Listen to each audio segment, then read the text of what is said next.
sur les différents marchés, on assiste à un rehaussement exceptionnel des prix des produits de première nécessité, notamment le maïs, le riz, le blé, l'huile et le sucre. Et même les légumes, l'oignon, la tomate, terme manquant, deviennent de plus en plus chers malgré leur disponibilité sur les marchés. Une situation qui, selon les populations, est la coutume des commerçants chaque année à l'approche du mois béni de Ramadan. Chadao kan gogate ir labora wallahi ir masidi ir wani hino tali ir masidi ir wani habize tali ir de la bize kan ir goga ginai din dai ir no gonda tali zama hay kan sai ne ir no gonda tali ifo se sanwo haifo kaina za'ina nuru tonton abu irsi hinga fatta gake be kan hayadan amankane irsi to ifo bala ufo no ka irsi ir labora wallahi haya gore ga tonton wasiye bandafa yanzu daidai da sabunin ga omo kayan dala 20 an kara sun kai 25 har zuwa 30 wannan gaskiya sai Allah gaskiya ba mu san yanayin ba komai yasa kayan ga sun kai mugun tsada irin haka. Une situation qui laisse pas sans voix le secrétaire général des syndicats national des agents de transit. La solution, je crois qu'elle est très simple. On n'a pas besoin de chercher une solution, il n'y a qu'une seule. Et le gouvernement a l'obligation, je dis bien l'obligation, de protéger les citoyens, également de leur sécurité quotidien. Et qu'est-ce que je veux dire par là? Il y a deux choses qu'il faut comprendre. Si le gouvernement, toutefois, je veux dire, continue à, comment on appelle, à surtaxer les importateurs sur le cordon douanier, en même temps, dans leur local de vente, c'est-à-dire leur lieu de vente, c'est-à-dire dans leur boutique, il y a les impôts et taxes qui sont de façon considérablement haussées.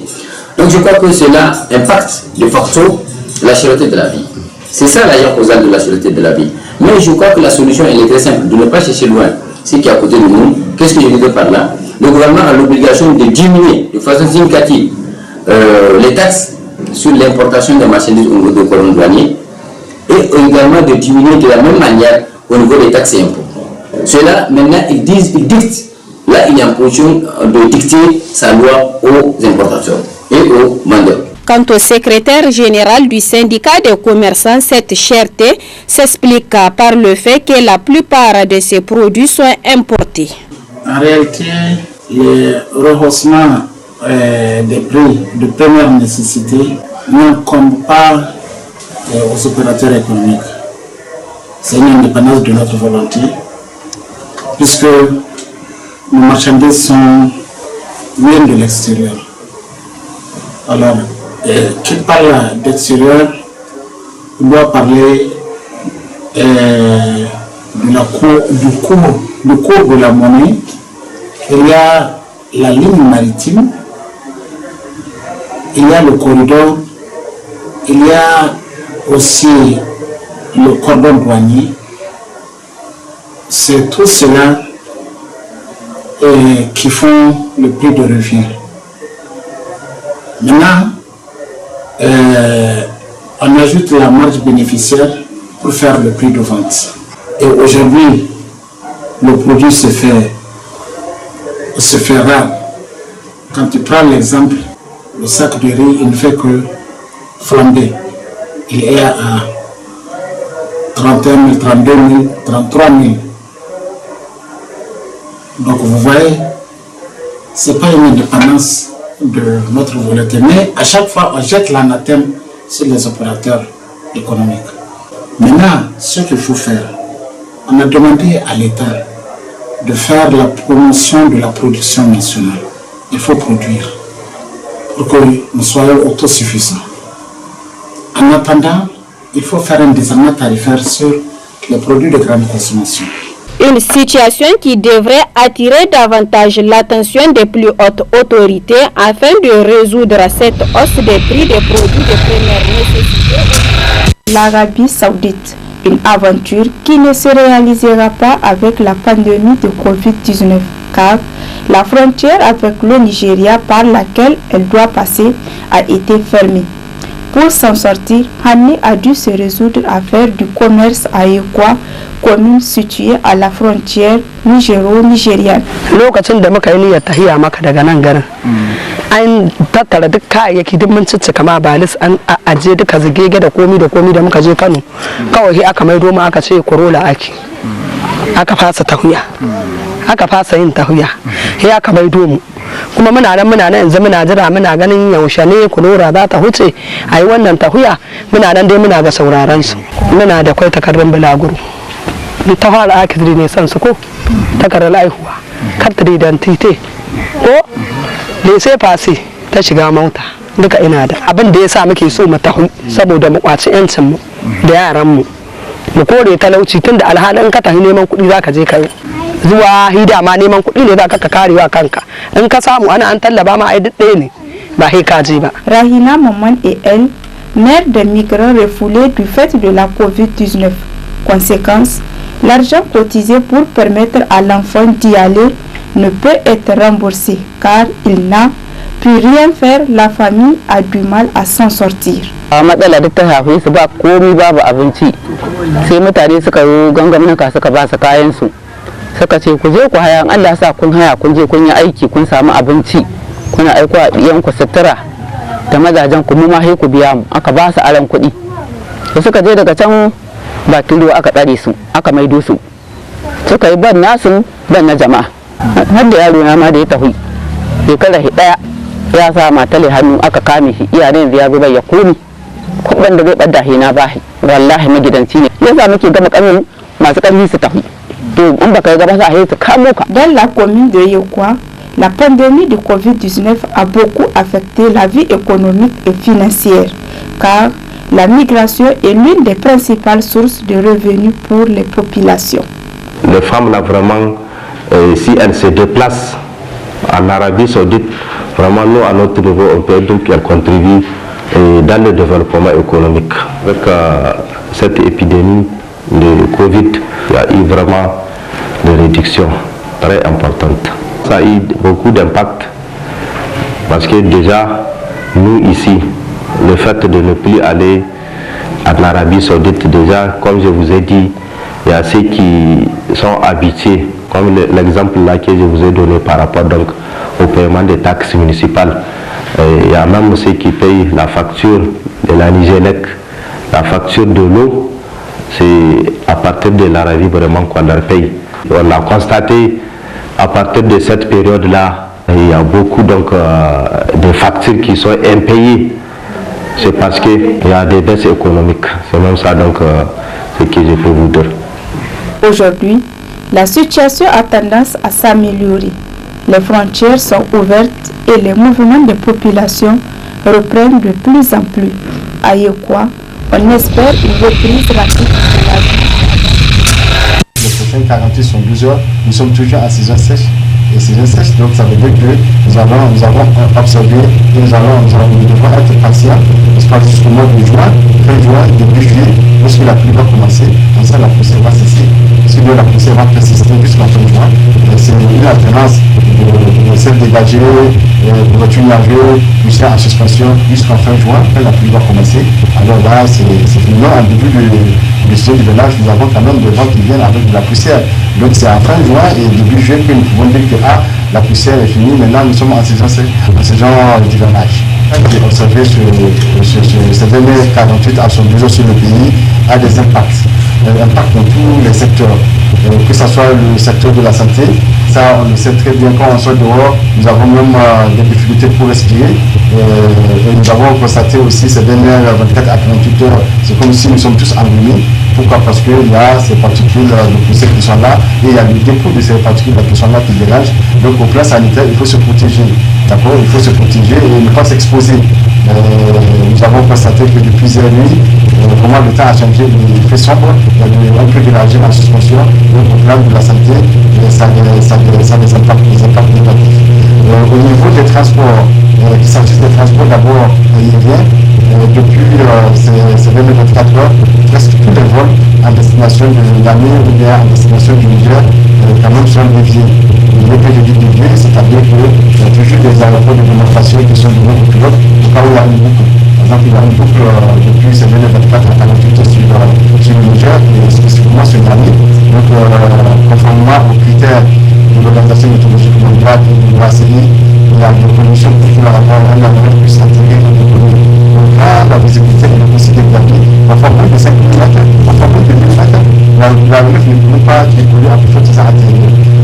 attirer le plusieurs, tous les vols qui sont à destination de la ligne ou de l'intérieur du pays, n'est-ce pas, on veut des aérodromes sont fermés parce que les collectivités. Président de la République en Turquie, l'axe Niamey-Ankara se renforce davantage, nous apprend dans ce titre le journal Kazim. Le journal Kazim qui nous rapporte que du 10 au 13 mars 2022, le président de la République, son Excellence Mohamed Bazoum, a effectué une visite de travail et d'amitié en Turquie. Au cours de son séjour au pays de Recep Tayyip Erdogan, le président nigérien a pris part au forum diplomatique d'Antalya qui s'est déroulé du 11 au 13 mars 2022, placé sous les auspices du président turc. Ce rassemblement des sommités mondiales a pour thème central raccorder la diplomatie. Ce forum montre, selon le journal, que la diplomatie demeure la principale voie de communication entre les dirigeants et les États. Dans cette perspective, la présence de Bazoum Mohamed à Antalya traduit sa volonté de renforcer le réseau diplomatique. Le déplacement du chef de l'État vise aussi à renforcer les liens d'amitié et de coopération exemplaires entre le Niger avec la Turquie. En marge du sommet, les présidents nigériens et turcs ont eu une rencontre qui a porté sur tous les aspects de la coopération bilatérale entre les deux pays. Recep Tayyip Erdogan a pris l'engagement d'accroître les réalisations turques au Niger. C'est ainsi que la Turquie participera à la modernisation du secteur agricole, domaine dans lequel la Turquie a une expertise de renommée mondiale. Dans les semaines à venir, le ministre de l'Agriculture turc effectuera une visite au Niger à cet effet. Le président de la Turquie a aussi exprimé sa volonté ferme de relancer et de mener à terme le projet de la route des Istanbul-Awa, nous apprend le journal. On peut mieux faire aux soldats engagés au front, nous rapporte pour sa part le journal Niger Inter Hebdo. Niger Inter Hebdo qui écrit dans sa parution: dans la lutte contre l'extrémisme en général et le terrorisme en particulier, il est indéniable que l'État du Niger fait et continue de faire des gros efforts, tant dans l'équipement, la formation et la prise en charge des forces de défense et de sécurité, notamment celles engagées sur les différents théâtres d'opération. S'agissant de la dotation en équipement des différents corps militaires, l'État du Niger, depuis les premières attaques terroristes de Boko Haram dans la région de Difa en 2015, n'a jamais lésiné sur les moyens pour doter nos forces de défense et de sécurité en matériel adéquat leur permettant de faire face à toutes les menaces d'où qu'elles viennent. Pour davantage encourager nos soldats à donner le meilleur d'eux-mêmes dans cette guerre asymétrique, le journal nous apprend plus loin dans sa parution que l'État peut encore mieux faire dans ce sens, bien qu'il doit satisfaire aussi à bien d'autres priorités, notamment dans les secteurs sociaux de base. Mais comme le dit un adage, la sécurité n'a pas de prix. Aujourd'hui, la première priorité au Niger est bien entendu la sécurité, car sans sécurité, point de quiétude, stabilité, encore moins de développement dans un pays par rapport toujours aux indemnités qui sont accordées aux soldats en mission. L'État doit également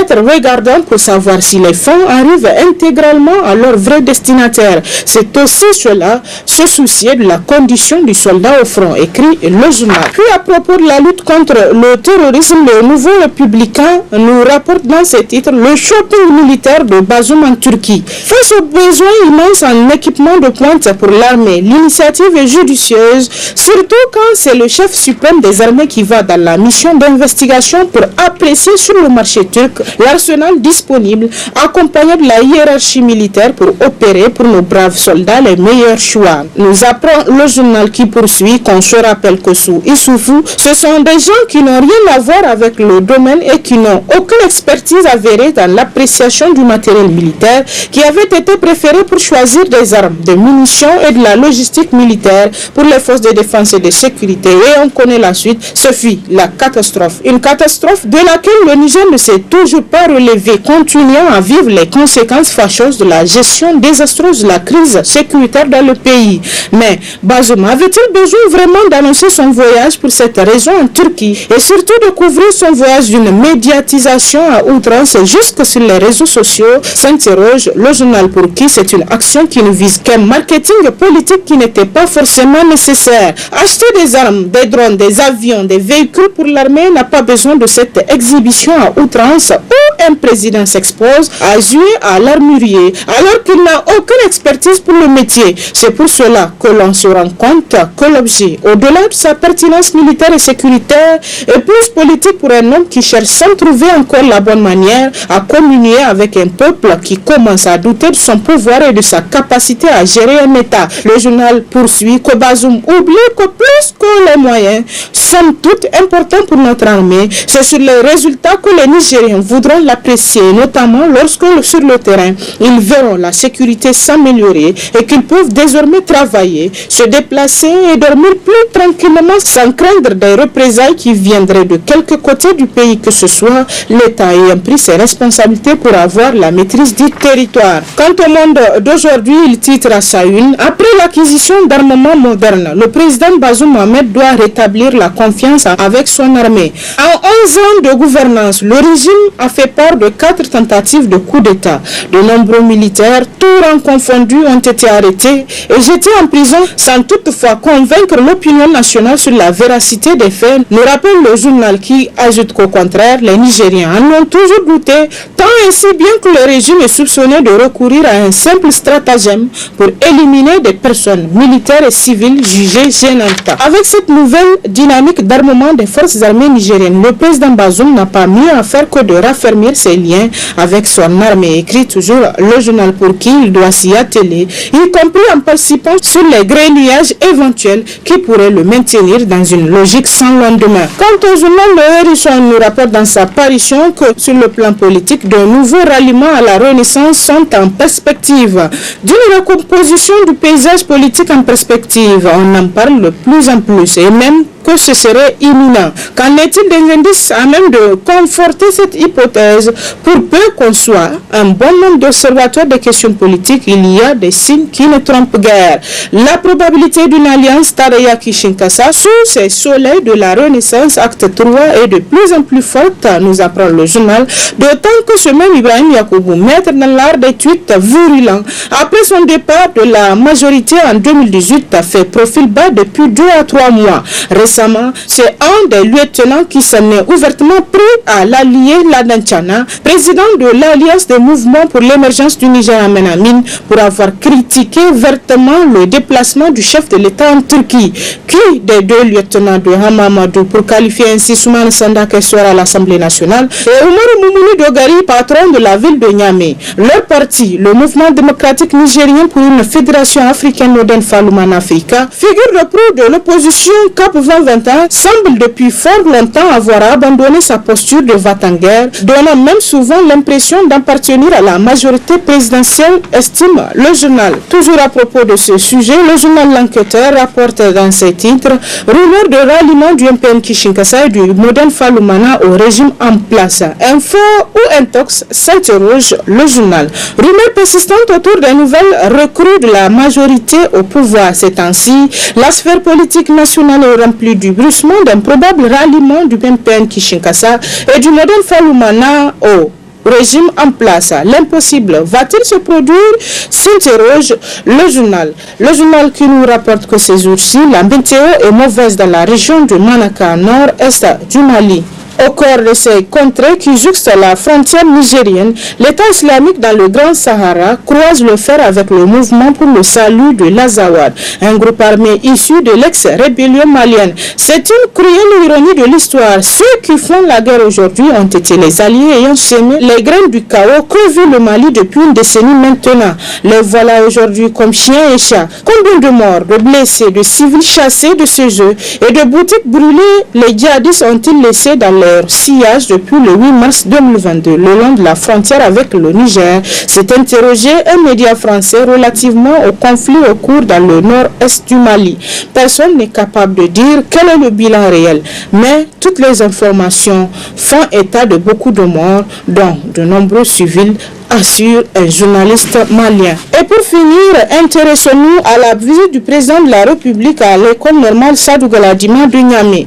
Développement, redonner à l'éducation ses lettres de noblesse. Titre en gros dans sa parution le journal La Nation. Dans le cadre des rencontres sectorielles qu'il a initiées, le président de la République a effectué le 16 mars 2022 une visite à l'école normale Sadou Galadima de Niamey afin de prendre contact, évaluer et apporter des correctifs aux entités essentielles comme l'éducation, entrant dans le cadre de la politique économique et sociale de notre pays. Le président de la République a eu des échanges directs et sans langue de bois avec la direction de l'école et les élèves maîtres avant de procéder à une visite d'idées de l'établissement. C'est la première des choses qui nous a motivés. Le président Bazoum a expliqué son engagement dans ce domaine en ces termes. Je me suis interrogé et nous nous sommes dit que la réforme que nous devons opérer doit se situer à ce niveau. Le profil d'élèves à inscrire dans les écoles normales et la nature des disciplines à leur enseigner dans le cadre de cette formation. Dans les discussions que j'avais eues avec mon équipe technique de campagne, nous avons unanimement été d'accord que le corps de notre réforme, ce doit être les écoles normales. Il a expliqué avoir effectué ces déplacements pour que l'on comprenne l'intérêt que je porte à cette réforme. Que tous les citoyens du Niger comprennent l'intérêt que nous portons à la réforme des écoles normales de formation des maîtres. Si nous avons besoin d'avoir des ingénieurs et des cadres de tout genre et des ingénieurs en grande quantité pour que nous soyons capables de nous développer un jour, ce sera cette réforme qui nous en donnera l'occasion. Il faut que nous le sachions. Il faut que, mesdames et messieurs les encadreurs, vous sachiez l'espoir que moi j'investis dans le travail que vous êtes appelés à faire. Et c'est l'essentiel de l'actualité à travers les journaux cette semaine. Très bonne lecture et à la semaine prochaine, Inch'Allah.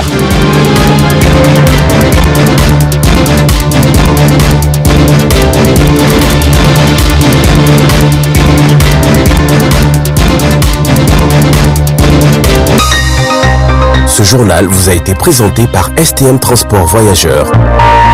Une nouvelle façon de voyager.